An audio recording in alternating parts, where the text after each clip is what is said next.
First of all, welcome students. In the last lecture, we have solved some examples of integration, and in this lecture, we will learn various methods of integrations. There are three special methods of reducing an integral to a standard forms are as follows. First is integration by substitution method. Second is integration by parts method and third is integration by partial fraction. म्हणजे ह्या टॉपिकमध्ये आपल्याला ह्या वर्षी ह्या तीन नवीन methods आपल्याला शिकायच्या आहेत. पहिल्यांदा आपण पाहूयात integration by substitution method. In this first we see its theorem. Now theorem first is if x is equal to phi of t is a differentiable function of t, then integration of fx dx is equal to integration of f of phi of t into phi dash of t into dt. म्हणजे ह्याला म्हणतो आपण substitution मेथडचा formula. हा theorem आणि ह्या थेरमचं proof एक्झामसाठी महत्त्वाचं आहे. बऱ्याच वेळा परीक्षेला हे एक्झाम्पलचं प्रूफ विचारलं जातं. Now we will see its proof. x is equal to given x is equal to phi of t is differentiable function of t. x हे t मधलं फंक्शन आहे. therefore derivative of x with respect to t, that is dx by dt is equal to phi dash of t. पण function phi आहे, phi चा derivative आपण कसा दाखवतो phi dash ने. therefore this term is phi dash of t. Now consider let integration of fx dx is equal to gx. Then by definition, shifting this integral sign to the other side, it becomes sign of derivative. That is derivative of gx is equal to f of x. म्हणजे आपण काय केली इंटिग्रेशनची फक्त definition use केली. हे integral sign oppositely shift केलं तर derivative sign झालं कशाचं gx आणि इकडचं फंक्शन fx आहे. म्हणजे डेरिव्हेटिव्ह ऑफ gx ची व्हॅल्यू आपल्याला किती मिळते f of x मिळते. पहिल्यांदा x equal to phi t घेतलं त्याच्यावर त्याच्या डेरिव्हेटिव्हची व्हॅल्यू काढली. दुसऱ्या वेळी काय केलं आपण fx इंटिग्रेशन कन्सिडर केलं की काय आहे gx फंक्शन आहे. जर इंटिग्रेशन ऑफ fx dx ची व्हॅल्यू gx असेल तर डेरिव्हेटिव्ह ऑफ gx ची व्हॅल्यू काय येते fx येते बाय डेफिनेशन. आता बाय चेन रूल म्हणजे डेरिव्हेटिव्ह फंक्शन x मध्ये आहे पण derivative with respect to t आहे म्हणून आपल्याला चेन रूल यूज करावा लागतो. म्हणजे पहिल्यांदा with respect to x derivative घ्यावा लागतो आणि परत x चा डेरिव्हेटिव्ह विथ रिस्पेक्ट टू कसा घ्यावा लागतो t घ्यावा लागतो. therefore we get d by dx of gx into dx by dt. But we know that derivative of gx is equal to f of x. Therefore put this value and we get is equal to fx into dx divided by dt. Now we know that x is equal to phi of t and dx by dt is equal to phi dash of t. Therefore put here values and we get f of phi t into phi dash of t. Derivative of gx is equal to f of phi t into phi dash of t. Therefore by definition of integration, shift this derivative sign to the other side. Therefore it becomes sign of integration with respect to t. Therefore we get gx is equal to integration of f of phi t into phi dash t dt. Now put the value of gx. We know that gx is equal to integration of fx dx. Therefore we get integration of fx dx is equal to integration of f of phi t into phi dash of t dt. Example मध्ये काय सांगितलं एक्सच्या जागी five of T function आलं तर इथं integration मध्ये जिथं जिथं एक्स आहे तिथं काय येतं फाय ऑफ टी आणि डी एक्सच्या जागी टर्म येते phi dash of T D t. पहिल्यांदा x equal to phi t घेतलं त्याचा डेरिव्हेटिव्ह काढला त्याची व्हॅल्यू फाइंड केली. नंतर integration of F x D एक्सची व्हॅल्यू जी एक्स कन्सिडर केली आणि डेफिनेशन यूज केली रिव्हर्स ऑर्डरमध्ये म्हणून डेरिव्हेटिव्ह ऑफ जी एक्सची व्हॅल्यू आपल्याला किती मिळाली एफ एक्स मिळाली. त्याच्यानंतर आपण डेरिव्हेटिव्ह ऑफ जी एक्स काढतोय, पण कसा काढतो with respect to t. Therefore d by d t of g x काढायचं असेल तर चेन रूल यूज करावा लागतो. म्हणजे डेरिव्हेटिव्ह विथ रिस्पेक्ट टू पहिल्यांदा एक्स घ्यावं लागतं आणि परत एक्सचा derivative with respect to t घ्यावा लागतो. आता आपल्याला वरती सांगितलेलं आहे की डेरिव्हेटिव्ह ऑफ जी एक्सचीच व्हॅल्यू किती आहे, एफ एक्स आहे, आणि डी एक्स बाय डी टीची व्हॅल्यू किती आहे, फाय डॅश टी. एक्सची व्हॅल्यू किती आहे, फाय ऑफ टी. म्हणजे ह्याच्या डेरिव्हेटिव्हची व्हॅल्यू झाली एफ एक्स, परत एक्सची व्हॅल्यू झाली फाय ऑफ टी, आणि ह्या डी एक्स बाय डी टीची व्हॅल्यू झाली phi dash of t. Derivative is equal to this function आहे. मग परत डेफिनेशन यूज केली. हे डेरिव्हेटिव्ह साईन शिफ्ट केलं तर अपोजिटला कशाचं साईन झालं, इंटिग्रलचं. पण टर्म झाली integration of F of phi t into phi dash t. With respect to derivative t होतं म्हणून इथं टर्म काय आली, डी टी. आणि इकडचं डी बाय डी टी गेल्यामुळे टर्म तुमची काय राहिली, फक्त g of x. Put value of g x. G एक्सची त्याच्याची किंमत जी आहे, आपण काय कन्सिडर केले, जी एक्स म्हणजे integration of F x D x. ती व्हॅल्यू पुट करा आणि आपल्याला आन्सर मिळतं. Integration of F x D x is equal to integration of F of phi t into phi dash t D T. Here our proof is completed. Now we will see its corollaries. First corollary is, if integration of fx dx is equal to gx plus c, then integration of f of ax plus b into dx is equal to 1 upon a into g of ax plus b plus constant c. जर integration of F x D एक्सची value G of X असेल plus constant C, then integration of F of A X plus B D X, म्हणजे एक्सच्या जागी function काय आलं, ए X plus बी आलं, तर इंटिग्रेशनमध्ये सुद्धा इंटिग्रलची व्हॅल्यू बदलत नाही. म्हणजे जी फंक्शन आहे तसंच राहतं, फक्त एक्सच्या जागी व्हॅल्यू काय ते ए एक्स प्लस बी, आणि एक्सचं कोएफिशियंट किती आहे, ए आहे, म्हणून आपण त्याला एनी काय करतो, डिवाइड करतो, प्लस कॉन्स्टंट सी. हा फॉर्म्युला आता एक्झाम्पल सोडवत असताना आपण यूज केलेला आहे ऑलरेडी. फक्त इथं आपल्याला तो फॉर्म्युला आणि त्या फॉर्म्युल्याचं प्रूफ कसं आलं हे इथं पाहता येतं. इथं काय सांगितलं मी, एक्सच्या जागी ए एक्स प्लस बी फंक्शन आलं, तर फॉर्म्युल्यामध्ये पण एक्सच्या जागी ए एक्स बी फंक्शन येणार, आणि एक्सचा जो कोएफिशियंट आहे त्या टर्मने आपण काय करतो, डिवाइड करतो. Now we will see its proof. Let integral I is equal to integration of f of ax plus b into dx. आपण ही बाजू घेणार, सोडवत जाणार आणि is equal to this side आपल्याला सांगायचे आहे. आता सबस्टिट्यूशन मेथड म्हणजे काय असते, तर आपल्याला इथं एखाद्या लेटरसाठी, एखाद्या फंक्शनसाठी सबस्टिट्यूट टी चूज करायचा असतो, कन्सिडर करायचं असतं. मग इथं आपण काय करणार, put ax plus b is equal to t. ह्या टर्मला आपण काय म्हटलं, टी म्हटलं. एखाद्या टर्मला आपण टी म्हटलं की त्याचा डेरिव्हेटिव्ह फाइंड करावा लागतो, आणि ह्या डी एक्सच्या जागी आपल्याला डी टीचीच टर्म तयार करावी लागते. म्हणजे इंटिग्रेशन तुमचं एकतरी एकाच पॅरामीटरमध्ये पाहिजे, ते एक्समध्ये पाहिजे किंवा एकतरी ते पूर्ण टीमध्ये पाहिजे. म्हणून आपण डी टीची व्हॅल्यू फाइंड करण्यासाठी ह्याचा डेरिव्हेटिव्ह घेणार. Therefore differentiating with respect to x, with respect to x derivative घेतला तर एक कॉन्स्टंट टर्म तसंच राहणार, एक्सचं डेरिव्हेटिव्ह किती आला, 1. बी ही टर्म कॉन्स्टंट असल्यामुळे त्याचा डेरिव्हेटिव्ह 0 आला, आपण लिहिला नाही. आणि टीचा derivative with respect to x असल्यामुळे टर्म आली तुमची d T divided by d x. आपल्या टर्ममध्ये डी एक्स आहे म्हणून डी एक्स एका बाजूला ठेवली आणि हा ए इकडं शिफ्ट केला. Then we get d x is equal to 1 upon a into D t. आता आपण डी एक्सची सुद्धा व्हॅल्यू फाइंड करून घेतलेली आहे. Now use both these values in the integral. Therefore integral I becomes integration of f of, put ax plus b is equal to t, therefore we get f of t, and value of dx is 1 upon a into dt, therefore we get integration of f of t into dt divided by a. Since a is a constant, therefore it comes outside of the integral, and we get 1 upon a into integration of f of t into dt. Keep this term 1 upon a as it is and use the formula. We know that integration of fx dx is gx plus c.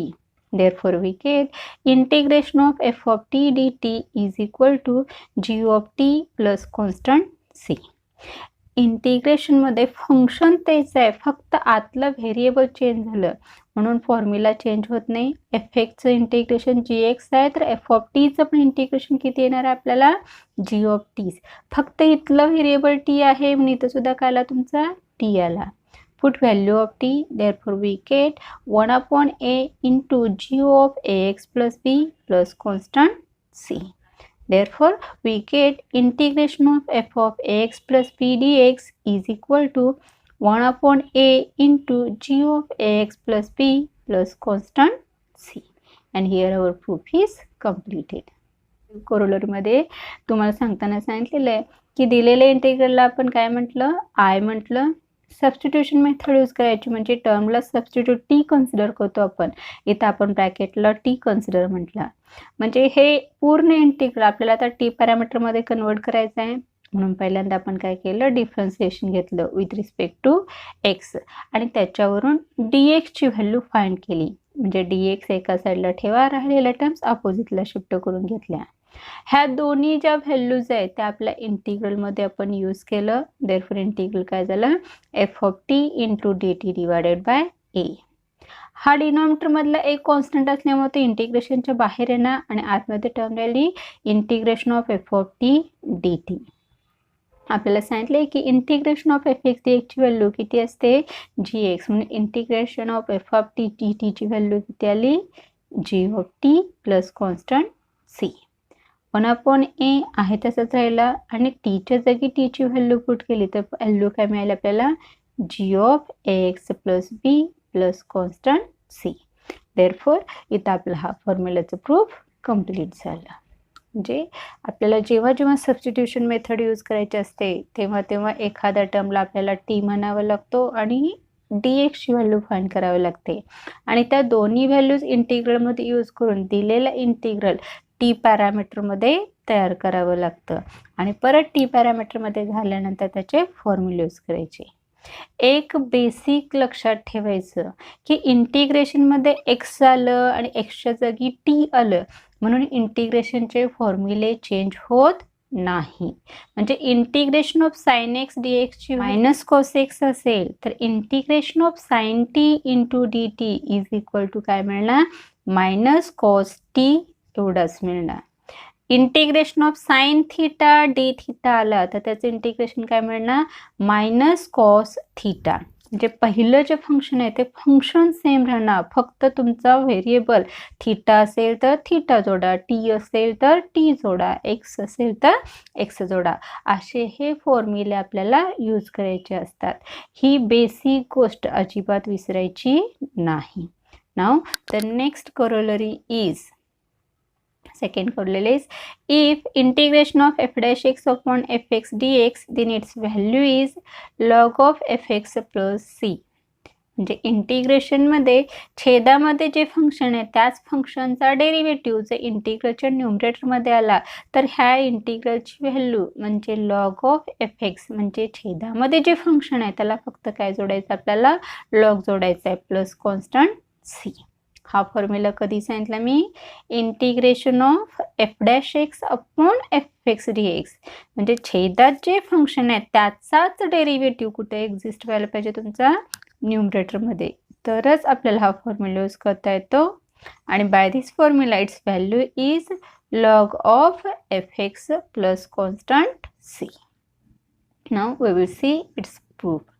Let I is equal to integration of f dash x upon fx into dx.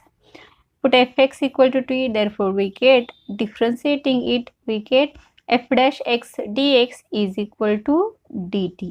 Therefore integral I is equal to, putting these values, we get f dash x dx is dt. Therefore we have written here dt divided by fx, but fx is equal to t.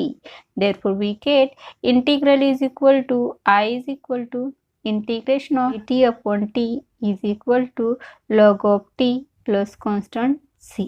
Therefore we get integration of f dash x upon fx dx is equal to log of fx plus constant c. Here we have written the value of t again. Therefore we get its value is log of fx plus constant c. म्हणजे या फॉर्म्युल्यामध्ये काय सांगितलं आपल्याला, जेव्हा इंटिग्रेशनमध्ये छेदामध्ये एखादं function असेल आणि त्याचाच डेरिव्हेटिव्ह इंटिग्रेशनमध्ये प्रेझेंट असेल, तर बाय दिस फॉर्म्युला त्याचं डायरेक्ट आन्सर आपल्याला काय घेता येतं, log of F x plus c. जे छेदामध्ये जे फंक्शन आहे त्याला फक्त काय जोडायचं आपल्याला, लॉग जोडायचा आहे. प्रूफपेक्षा हा फॉर्म्युला आपल्याला एक्झाम्पल्समध्ये बऱ्याच वेळा यूज करावा लागतो, म्हणून तुम्ही सेपरेटली हे करोलरीमध्ये जे फॉर्म्युले सांगितलेले आहेत हे फॉर्म्युलेही तुमच्या फॉर्म्युलेच्या लिस्टमध्ये ॲड करा आणि हेही तुम्ही रोज वाचत जा. नाव the third corollary is integration of fx raised to n into f dash x dx is equal to fx raised to n plus 1 divided by n plus 1 plus constant c. म्हणजे इंटिग्रेशनमध्ये एखादं function raise to n आणि त्याचा derivative F dash X D x पण असेल, तर ह्या इंटिग्रलची value म्हणजे इथं आपल्याला काय सांगितलंय बघा, F x raise to n plus 1 upon n plus 1 plus constant C येतं.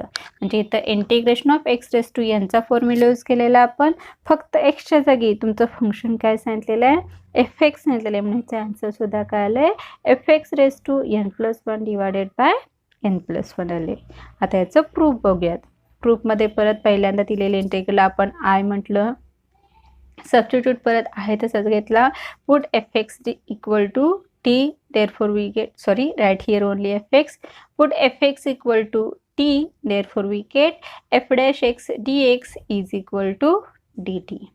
Use both these values in the integral, therefore we get integral I is equal to integration of fx means t, that is t raised to n into f dash x dx value is dt. Therefore we get integration of t raised to n into dt. We know that integration of x raised to n dx is x raised to n plus 1 upon n plus 1 plus constant c.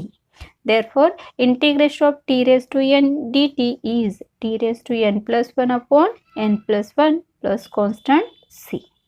Now, use value of t again. We have considered t is equal to fx. Therefore, write value of t as fx again, and we get fx raised to n plus 1 upon n plus 1 plus constant c, and hence our proof is completed. इंटिग्रलमध्ये जेव्हा एखादा function raise to n आणि त्या फंक्शनचा derivative present असेल, तर directly आपल्याला answer काय घेता येतं, function raise to n plus 1 divided by n plus 1 plus constant c. Now the next corollary is integration of f dash x upon root fx dx is equal to 2 root fx plus constant c. म्हणजे इंटिग्रेशनमध्ये एखादं function रूटमध्ये डिनॉमिनेटरमध्ये त्याचाच derivative जर तुमच्या न्यूमरेटरमध्ये present असेल, तर ह्या इंटिग्रलची value म्हणजे काय सांगते तुम्हाला, 2 into root F x plus constant C. म्हणजे छेदातलं जे फंक्शन आहे त्या फंक्शनला फक्त 2 जोडायचं आणि प्लस कॉन्स्टंट काय घ्यायचं आपल्याला, सी घ्यायचं आहे. Now we will see its proof. Consider integral I is equal to integration of f dash x upon fx dx. Again, put here fx equal to t. Therefore, differentiating both sides, we get f dash of x dx is equal to dt. Now, using these both values in the integral, we get integral I is equal to integration of f dash x dx means its value is dt. Therefore, we have right here in the numerator 1.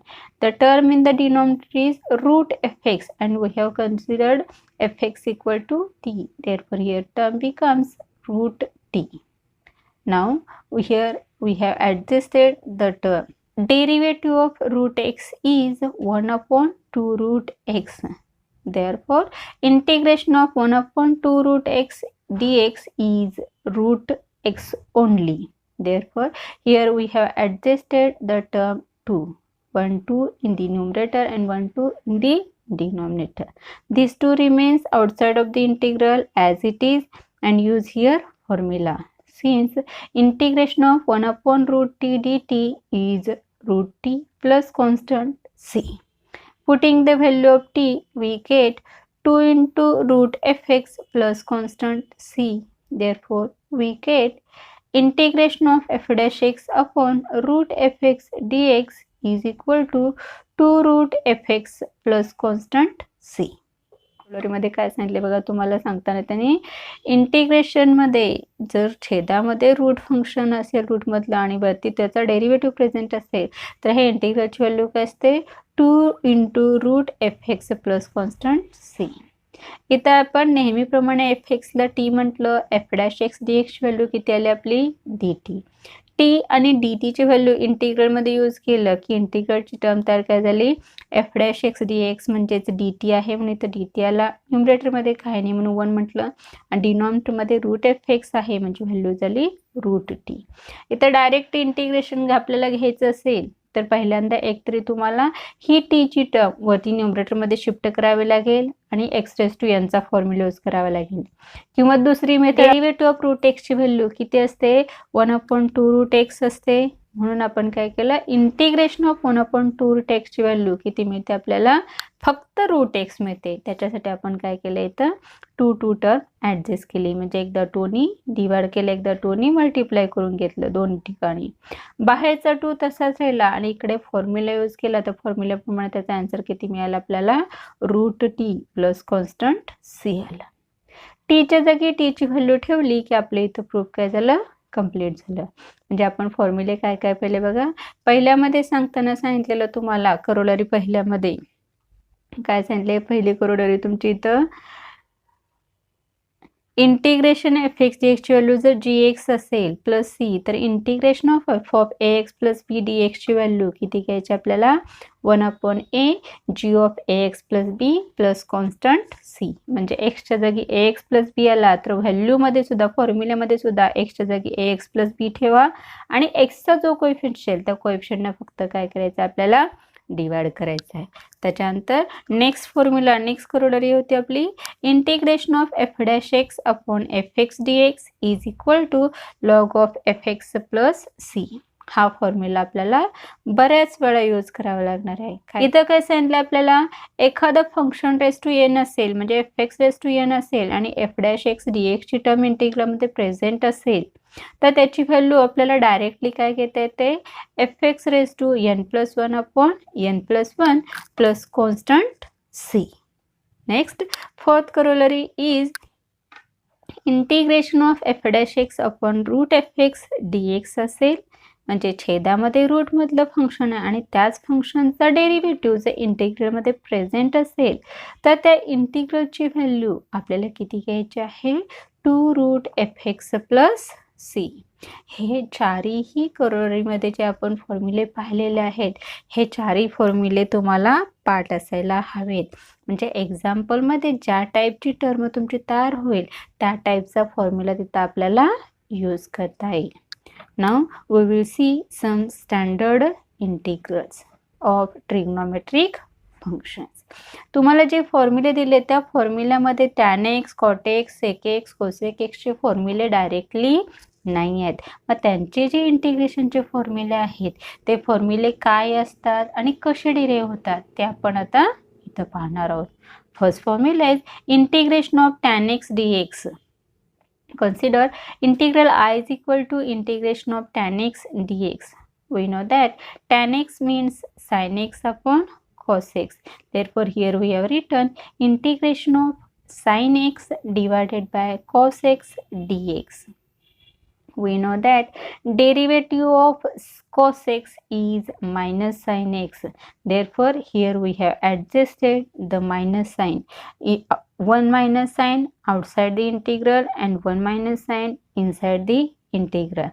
This minus sign becomes again plus.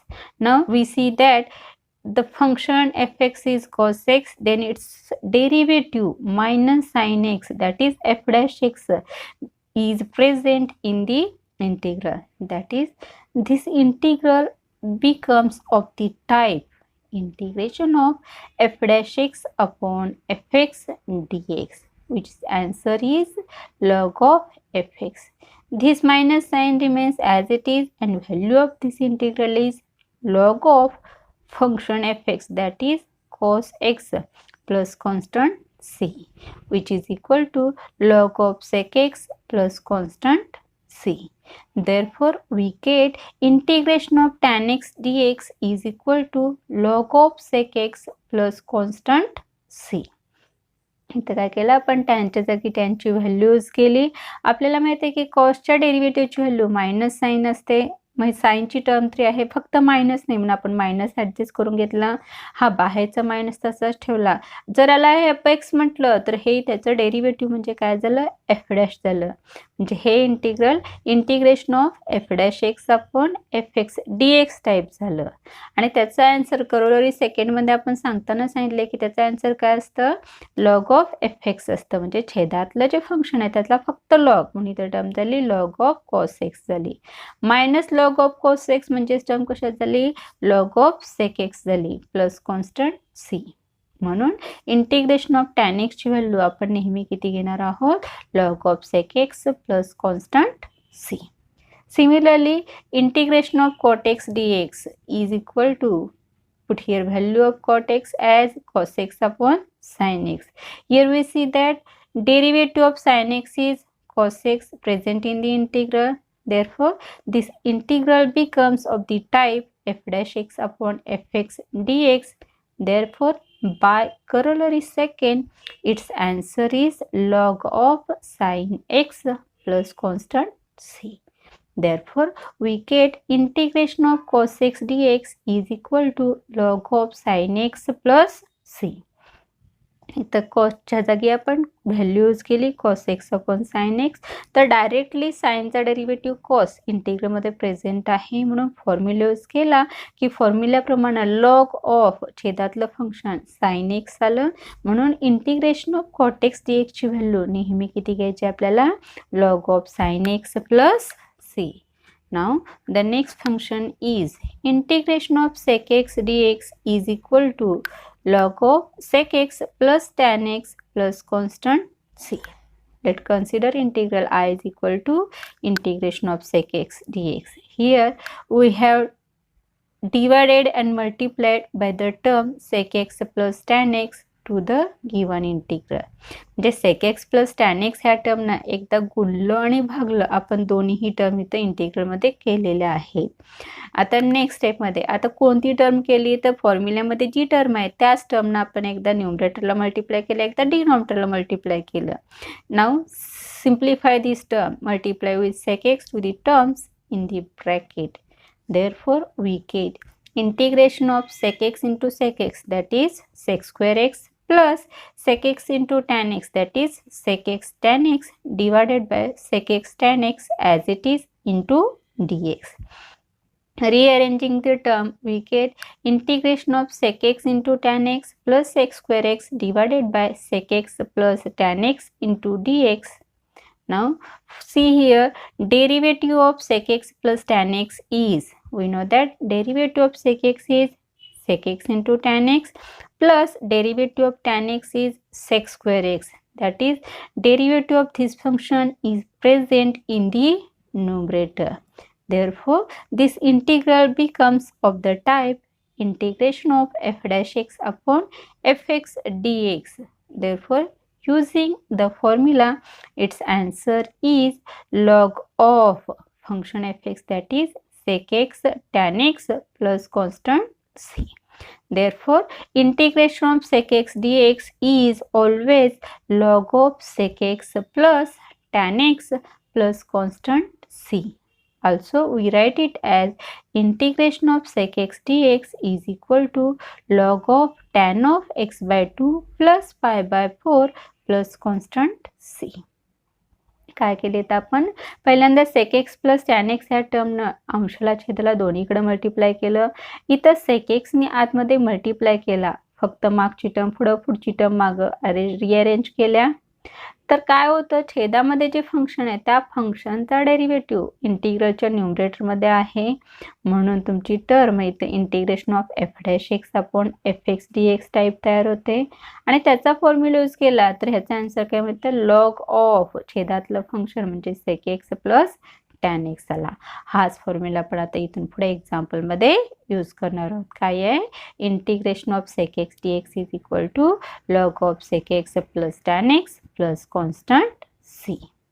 Now the last formula is integration of cosec x dx is equal to log of cosec x minus cot x plus constant c.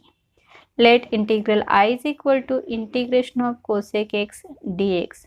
Therefore you get is equal to integration of, again here divide and multiply with the term cosec x minus cot x.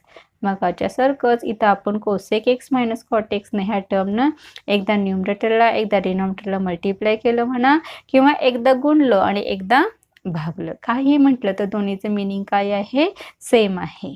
परत मगाप्रमाणे तिथं काय केलं आपण, cosec x ने आतमध्ये multiply करून घेतलं, म्हणून cosec x into cosec x term झाली cosec स्क्वेअर x, मधलं मायनस साईन आहे तसंच, आणि cosec x into cot x म्हणजे term cosec x cot x मिळाली. डिवायडेड बाय डिनॉमिनेटरमध्ये टर्म आहे तशीच. परत टर्म्स रिअरेंज केला म्हणजे ही मागची टर्म आपण पुढे घेतली, त्याच्यामुळे टर्म काय झाली, integration of minus cosec x into cot x plus cosec square x divided by छेदातली टर्म. जर छेदातल्या टर्मचा डेरिव्हेटिव्ह घेतला तर cosec x चा डेरिव्हेटिव्ह काय असतो, minus cosec x cot x. हे मायनस साईन तसंच राहतं, आणि डेरिव्हेटिव्ह ऑफ cot x ची व्हॅल्यू काय असते, मायनस cosec स्क्वेअर x. मग ते मायनस आणि हे मायनस, मायनस मायनस साईन काय झालं, प्लस cosec स्क्वेअर x. म्हणजे छेदामध्ये जे फंक्शन आहे त्याच्या डेरिव्हेटिव्हची व्हॅल्यू इंटिग्रलमध्ये तयार आहे, म्हणून हे इंटिग्रेशन कोणत्या टाईपचं झालं, f' अपॉन fx dx. म्हणजे ते आन्सर आलं लॉग ऑफ छेदातलं फंक्शन म्हणजेच cosec x minus cot x plus constant c. Therefore we get integration of cosec x dx is equal to log of cosec x minus cot x plus constant c. हा formula आपण examples मध्ये आता use करणार आहोत. Also it is written as integration of cosec x dx is equal to log of tan of x by 2 plus constant c. इथं आपलं हे proof complete झालं.